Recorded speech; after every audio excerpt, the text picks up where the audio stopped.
Depuis 3 générations, les gestes sont les mêmes. Olivier et Hervé Monteil fauchent à l'ancienne le seigle.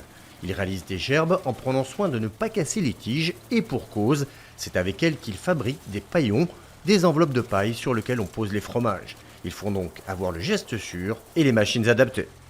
J'aide en fait à faire tomber la paille sur le tapis de façon à ce que la machine avale la paille pour faire une gerbe. Il n'y a que ces machines-là qui peuvent ramasser la paille dans sa droiteur, quoi.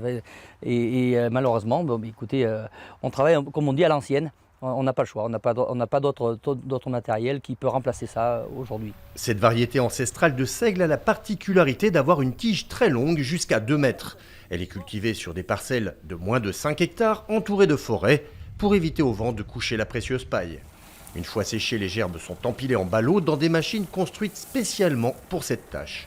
Là encore, un travail manuel qui occupe 10 personnes pendant un mois. Au total, chaque été, la société récolte plus de 300 tonnes de paille.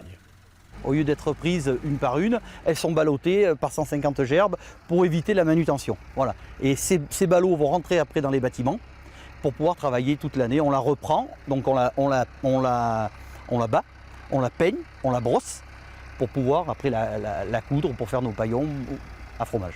Normes européennes obligent, une fois fabriqués, les paillons sont ensuite pasteurisés. La paille corrézienne pourra ensuite accueillir des denrées alimentaires. La société Monteil est le dernier fabricant français, voire même européen de paillons. Un savoir-faire et une matière première unique que cette famille corrézienne perpétue depuis plus de 70 ans.